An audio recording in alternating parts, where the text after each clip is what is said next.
Hi. Today we're going to be talking about the universality of consciousness and how it's the most important human discovery. And we are from Non-Dualify. I'm Tuomas. Here's Olli. Hi, Thomas. Hi, And everyone. today, this topic is something we wanted to talk since in today's world there's a lot of problems with us humans, with mental health, with stress. And for example, self-help and self-developmental industry is booming. There's like loads of courses, coaching, and people are searching for help. And for example, I, as an integral certified therapist, been I've been looking into the psychology of humans for a lot, and I feel that today there's a way that we are trying to fix this separate self, make it better in many ways with these different kind of approaches with psychology and courses and these things, how we try to make ourselves better. But today we want to talk about consciousness and how non-duality and the non-dual understanding in our view can be the solution for living a happy, joyful life.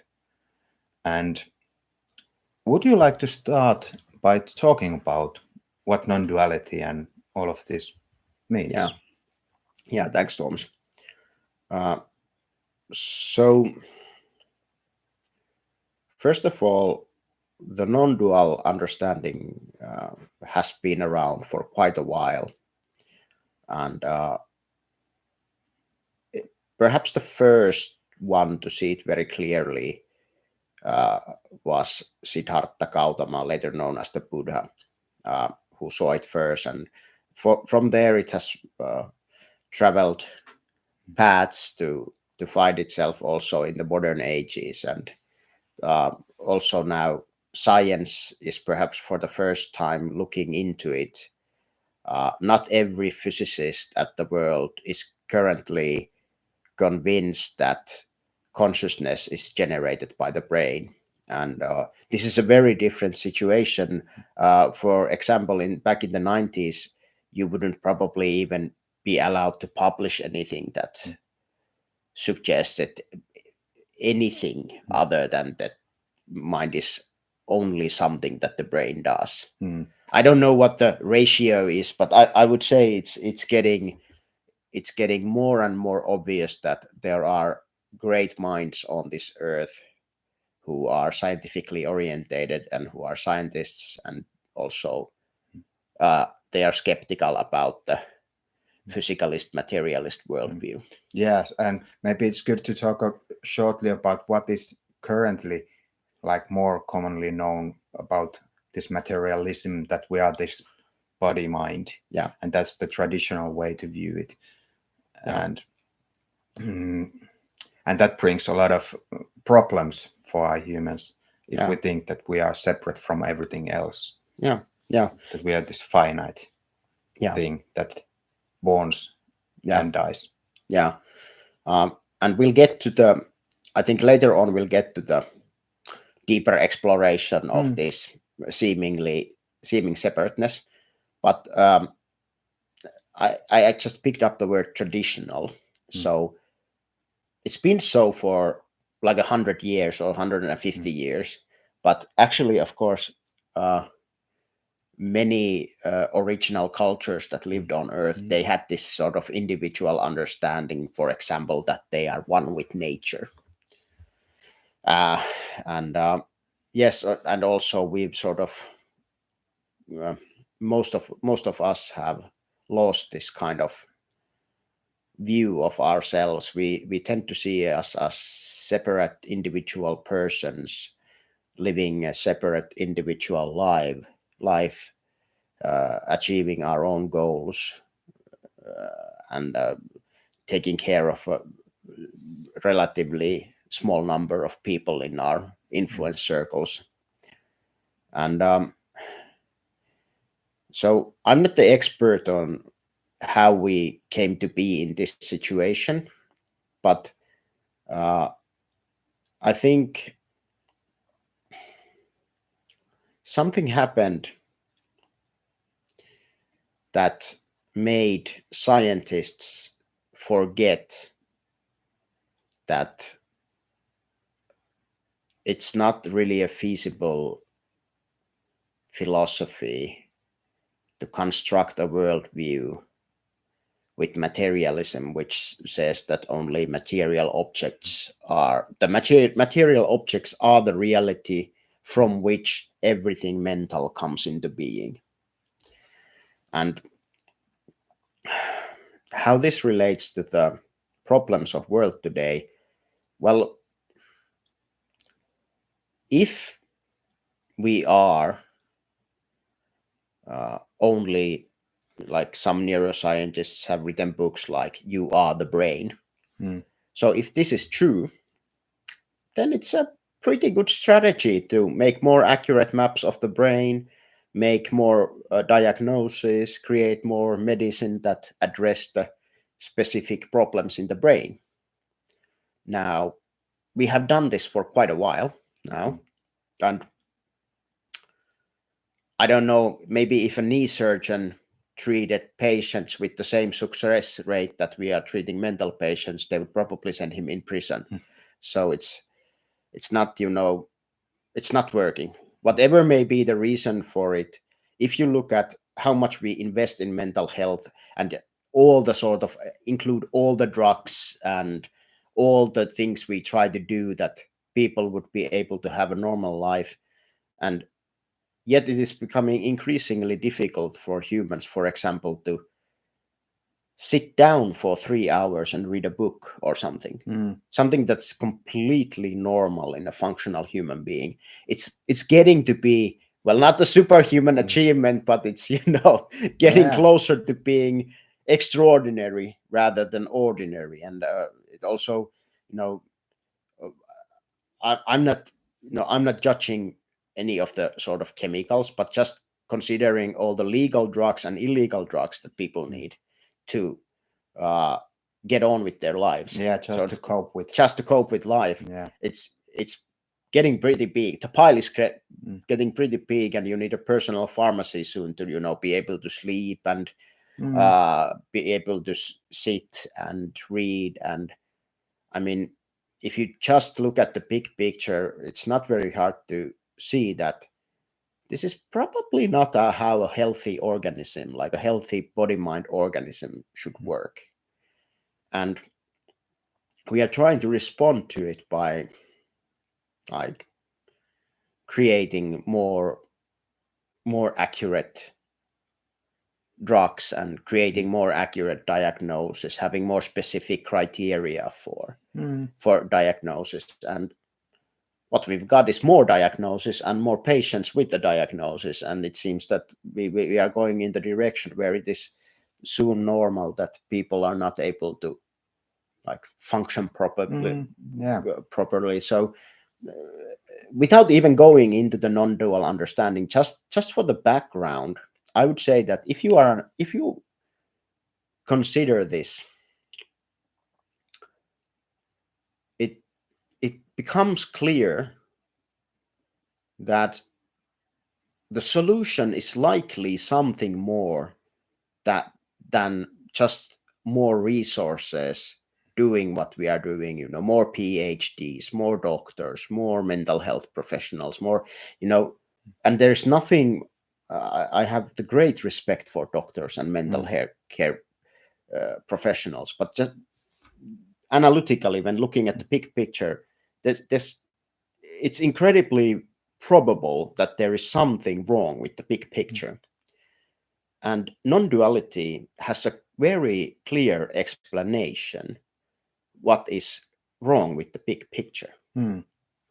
And non-duality suggests that matter is not the fundamental source of the universe, consciousness is. So, how does this sentence that sounds philosophical, religious, perhaps spiritual, how does it then help with the mental health problem? Well,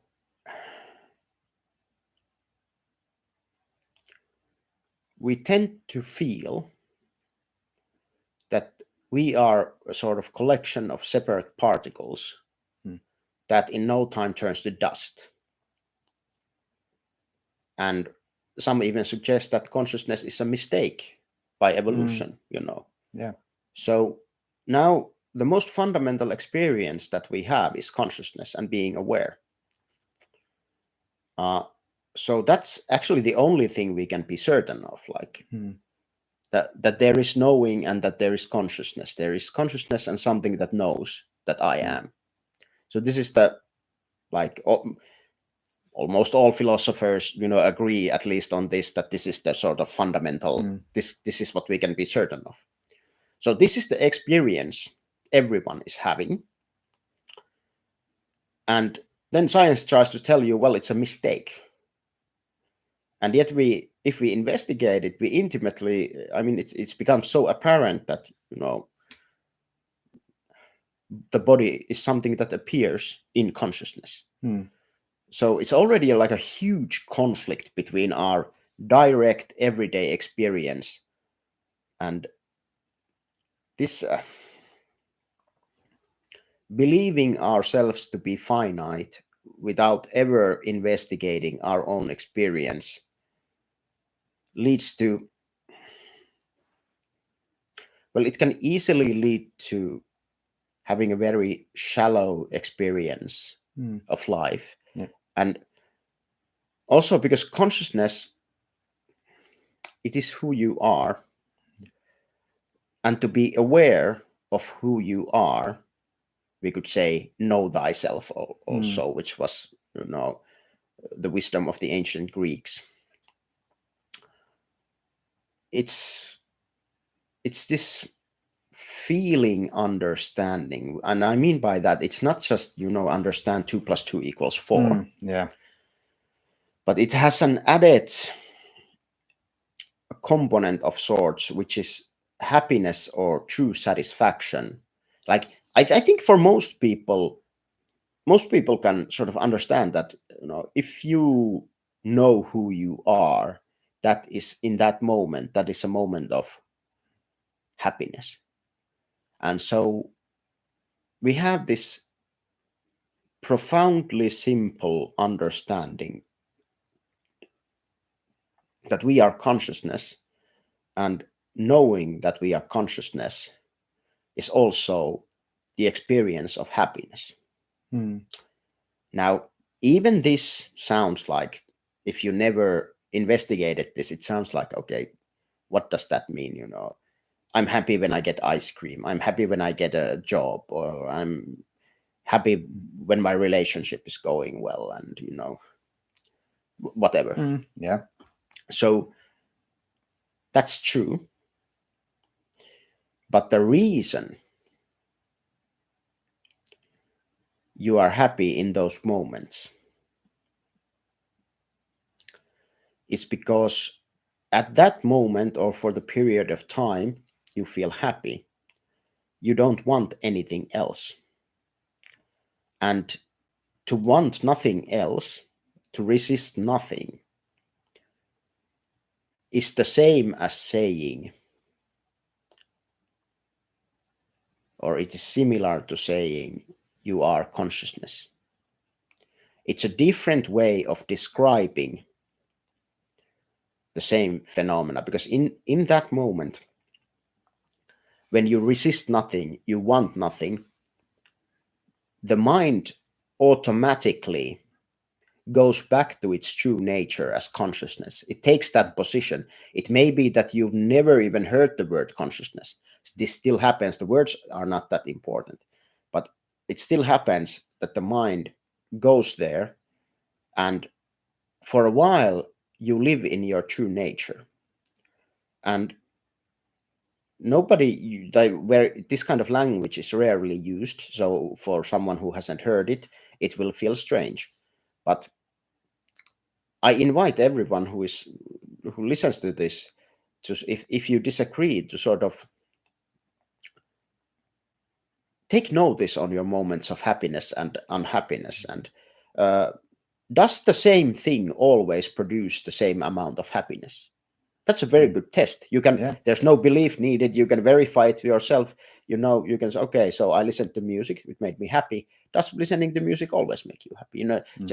Just notice what is the sort of, and my suggestion is that whenever you let go of resistance, you are happy, because the mind goes to this I am awareness understanding, even though it may not be this kind of literal understanding. So this is very easy to verify.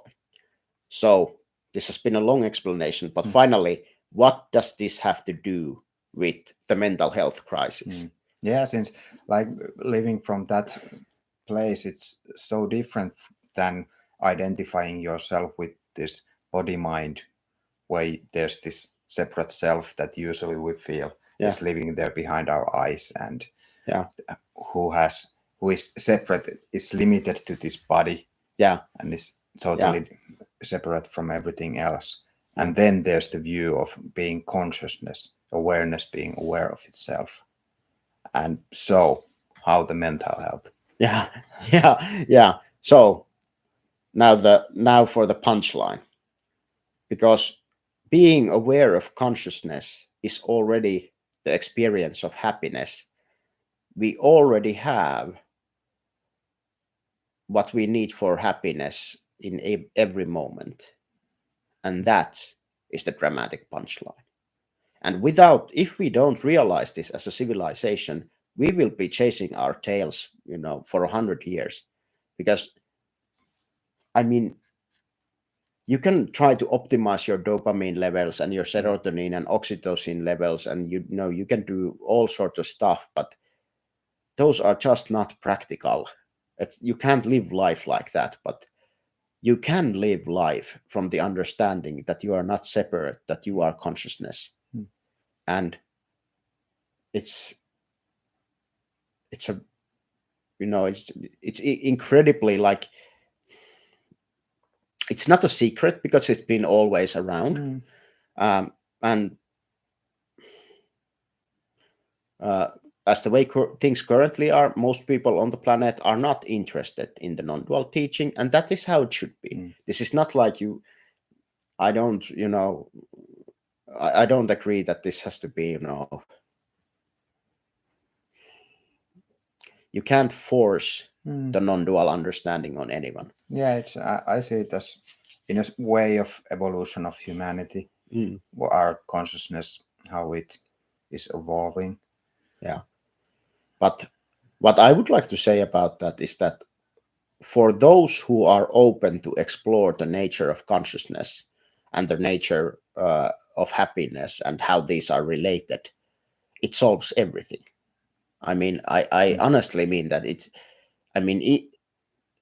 your days of improving the person are over, because you are working with the understanding you are not a person, and this work will, well, I'm going to use the word magical because I don't know what else to call it, but I've suffered from serious addictions and problems, and exhibited all sorts of dysfunctional behavior, and I had a pretty big alcohol drinking problem, and my life was, I had like no control over my life. But the non-dual understanding and the contemplations on this topic, and reading and meeting the teachers of non-duality, it has completely transformed my life, and I know it has done the same for people who approach this subject. Yeah, and this is what we talk about awakening. It's first, and I have to say, and it's not something that it can happen like that. Everything changes. It's a dramatic change when you pierce the separate self, the egoic mind, for the first time, and then things start to unfold in a way. Like, it's not that everything will be great the next day forever, and like everything's perfect. There's still the world, there's still the things, the problems you probably had, but they start to change. And once you kind of get the glimpse of being aware of your own awareness. That is something different than being identified with the egoic mind that has its fears, has its hopes. There's like this longing for things. I want to have this thing and I don't want to have that thing. And the egoic mind is kind of trying to get those things and get away from those. You don't want those. It's a totally new way of experiencing things. And it is like in sensations, you start to feel this more calmness, love, like you mentioned several times, like this underlying everything is okay. So it's not only a concept in your head that, okay, now I'm all with everything. It's a thing, like a felt sensation that starts to dissolve the feeling of separateness. Like you still will know that we have these material things in this time and space, that the density of this is something you shouldn't hit your head. But the sense of separation of this mouse being separate from me, instead of feeling that it's in the same field of awareness where it's manifesting in consciousness. And it might sound like philosophical, as you mentioned before, but it's a felt sensation and way of perceiving this reality. Yeah, and that was actually a very good, because you said that field of awareness and this how it might seem philosophical, and it's, and now we get to the topic of this conversation about that there is no separation in consciousness. So once you begin to see that everything appears in the same field, your body appears, your bodily sensations, thoughts, feelings, birds, cars, whatever happens in your consciousness, you start to feel that there is no separation. Basically, the separation between your felt sense of the hand and something you perceive with the eyes, that's just that's a linguistical trick. We have these words, my hand, that bird, but in reality, in the direct experience, they are all in the same field. So now comes the very good question. Okay, so I understand that they are in the same field. How does this help anyone? Well, actually, just all the sort of meditations and contemplations practices, they already sort of, when you contemplate these things or meditate on them, they already soften you and tend to lead to a relaxation of the body and you're feeling better. But of course, the real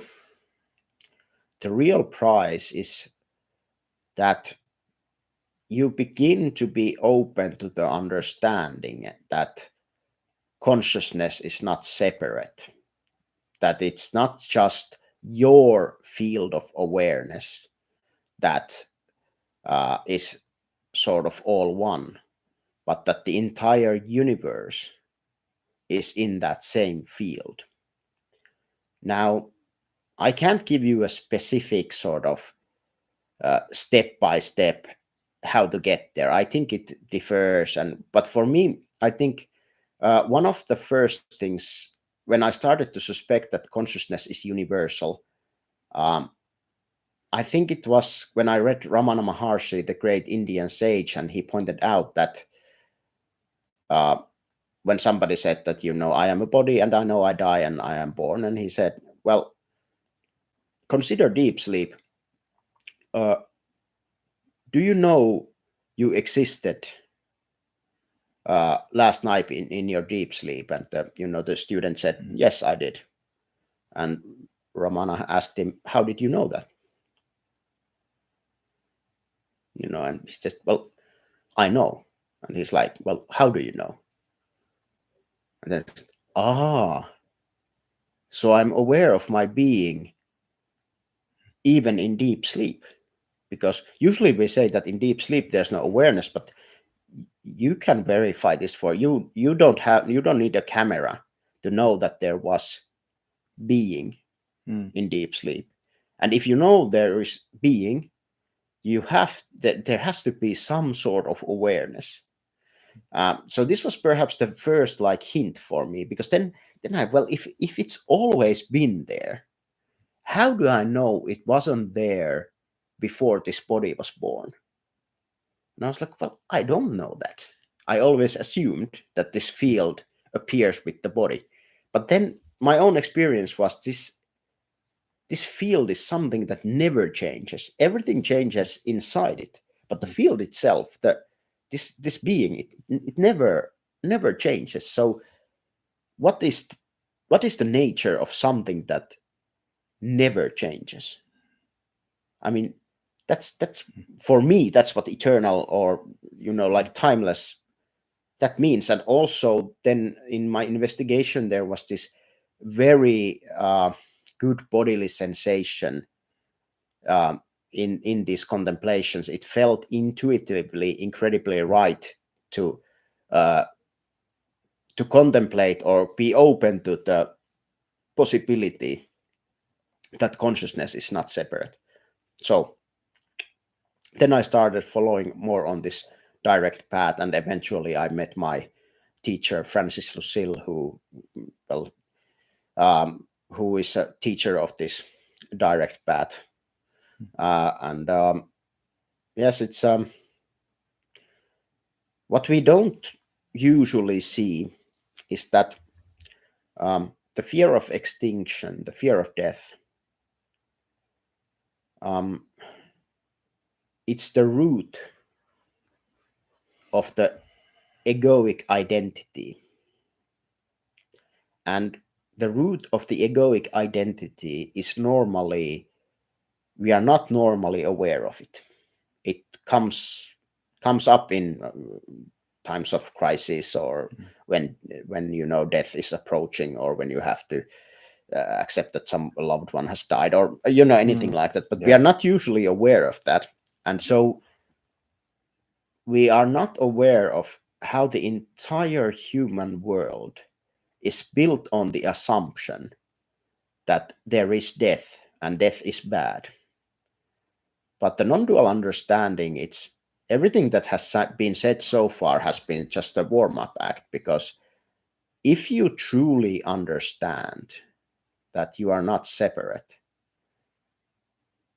your core fear, from which all the sort of problems in your life and in the also planetary wide, they just dissolve, and what is left is this really deep joy and feeling of connectedness and love. And of course it's, I don't know, I never imagined an experience like that could be my daily experience. And I want to be honest, it still isn't like that I only experience that in my daily life, but it certainly seems to be going in that direction rather fast recently.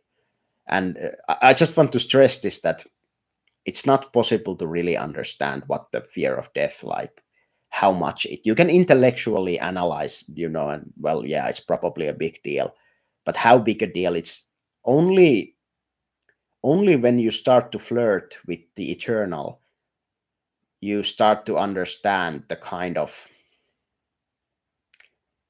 liberation it is possible to yeah, and you can get glimpses of that. Like if we talk about how does it feel to experience non-dual understanding. It's this present moment awareness. You're resting in this sense of all is well, like everything is okay. And you can have thoughts, you can have emotions, still they come up in the field of awareness. You might have reactions. If you're having an argument, there might still be something that triggers you, makes up this moment of getting angry or needing to do something. But there is this baseline you get into this present moment awareness that people can, in the beginning stages, get in meditation, or in some ways in some flow states if you're doing some mountain biking or something that needs your really good focus. Then the mind kind of quiets in a way and you come present, and that's like the main thing with mindfulness. And this goes even deeper as it becomes the main way to experience reality without the mind labeling things, as we were talking about this field of awareness, where everything is in the same field. And the mind has this tendency to label things that usually something can be, for example, good or bad, big or small. And the mind does this labeling of things. And that usually also evoke some kind of sensations, because there might be memories that I relate something to something that has happened. But when you're in the present moment awareness, it becomes different way to experience all of these interactions with other people or life happenings. And the sense of this underlying sense of love, presence, peace, quiet, that's like that's the thing, like. Yeah. And I'm trying to describe this. I don't know how it works, but just imagine that you are in a workplace and somebody's coming to your desk, and I'm assuming you are at the workplace now, but somebody comes to your desk and it's like, oh, we need to do, what are we going to say in the meeting tomorrow? And and you are like, let's say typically you are like, oh yeah, let's ooh, what are we going to say? And it's we need to prepare and do this and that, and there's this anxiety, stress, whatever, you know the kind of situation you are welcome to generate your own imaginary scenario. But so imagine you sitting there and you just realized that death is actually an illusion, that nothing real ever dies. Even if this universe were to blow up right now, what is real in you would be completely unaffected. Now, I'm not saying you have to believe this, but just humor me and say you've had this realization, you knew it as your most intimate truth of life. And then you know that even if the universe would explode, nothing would happen to you. Now imagine when somebody is like, ooh, what are we going to do about this business meeting tomorrow? I assure you, your stress levels will be zero. You will experience no anxiety, fear, because even if the universe will explode, nothing happens. So the business to you. So nothing in this,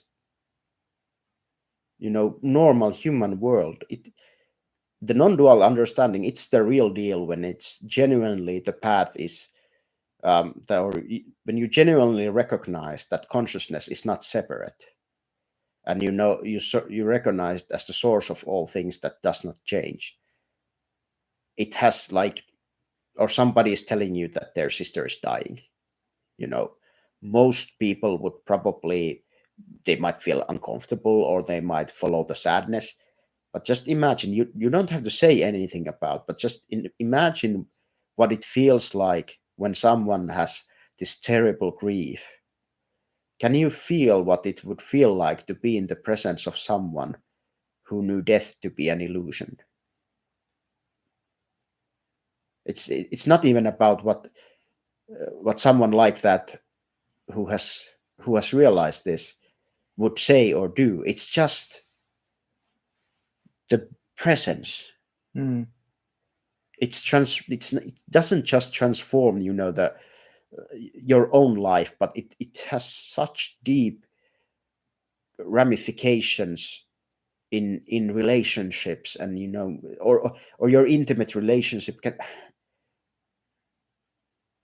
Can you feel what it would be like to be with your intimate partner and just radiating this sort of understanding of eternity, and you no longer have to protect or manipulate or manage anything. You just I try to describe this in this kind of a bit poetic way, because it really cannot be just understood as a philosophy, because then you miss the flavor is not there. It's much more powerful than this kind of just mere philosophical, or even some. It's not an attitude. It's an understanding of who you are, that that it penetrates everything.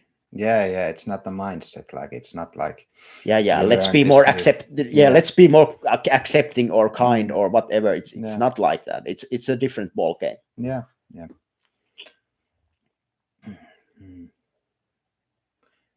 Yeah. And one thing we could talk about more, unless you want to continue with that thought, is how we at Non-Dualify, based on all the experiences and learning we've had, both in I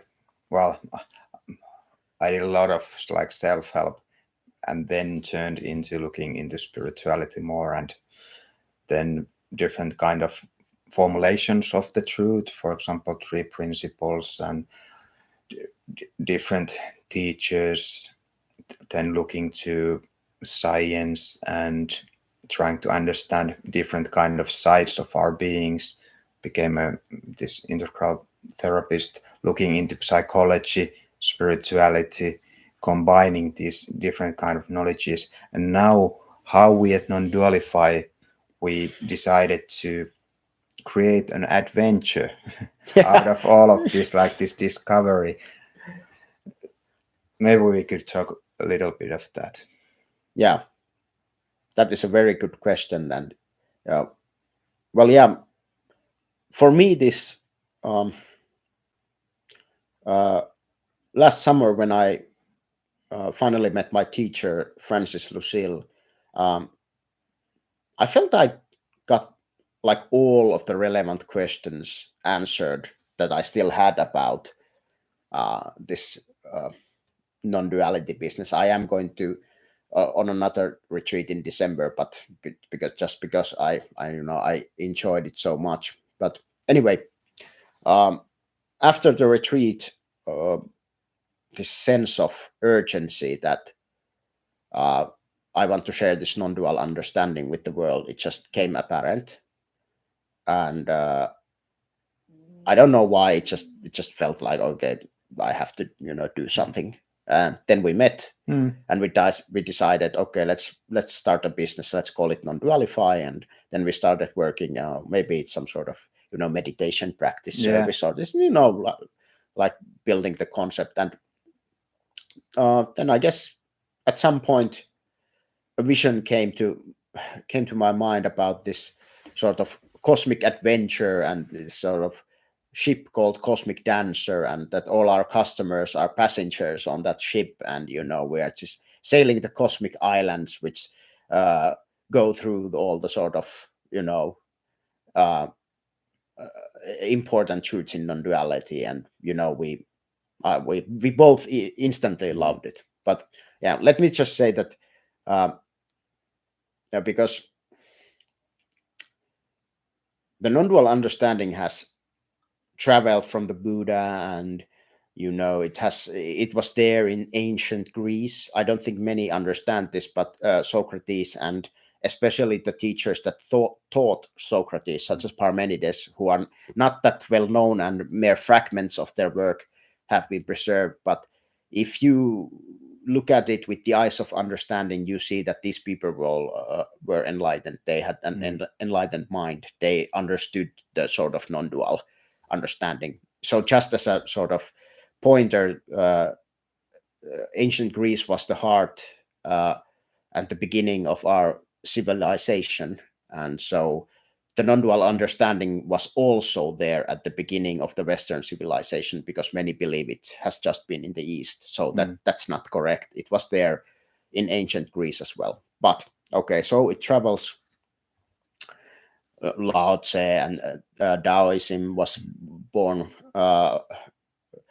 from the non-dual understanding. Then there was, of course, Jesus and other teachers, and it traveled through the medieval ages. And then I don't remember when Advaita, the school of Advaita Vedanta, was born in India, but anyway, it spread to many parts of the world, and it was perhaps most known in the East until recent times, and that's why people go to pilgrimages in India. And India's ancient kings were enlightened kings. So India is probably the only country who has had several rulers that also had this non-dual understanding. There have been very little others. I think Marcus Aurelius was probably somewhere in the sort of non-dual scale. But anyway,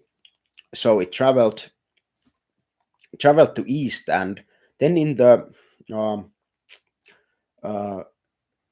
early 20th century, a great Indian sage, Ramana Maharshi, was born, and he's one of the spiritual icons of the world now. He had this loincloth and stick. Those were his only possessions, and he lived within, I don't know how to spell, perhaps Aruchanala, the holy mountain. And anyway, he became a big thing. But what Ramana Maharshi did to the world, I think it was probably in the Advaita school, was probably born from Shankara's teachings. I don't remember this for 100% fact, but I think Ramana Maharshi was perhaps, after a long period, he made the direct path public again, because Ramana Maharshi had like 3 or maybe 4 levels of teachings, and the first and his most radical teaching was silence. So he had this sort of that he doesn't say anything. Yeah. So that's not very practical, but because not many people can just absorb this from silence. And then he had this second level, was that you don't need to do anything. You are already consciousness, and consciousness is everything. So that was his main teaching.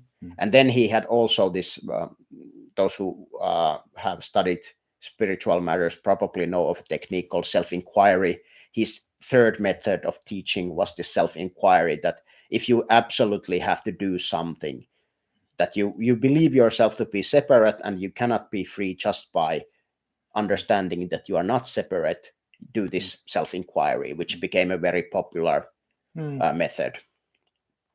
So and then the fourth levels were more like basic meditation and mantra meditation, and focusing on some object to sort of prepare the mind for the final journey, which everyone has to take, which is understanding that we are not a separate person. But anyway, Ramana ignited again the sort of direct path teachings, and then there were several direct path teachers in the East. For example, Nisargadatta Maharaj he was this chain smoking guru with a very sort of atypical personality for an enlightened teacher. But anyway, yeah, I read sometime that he was selling cigarettes. Yeah, but he was yeah. But anyway, it became more popular in the East, and then it traveled here in the West.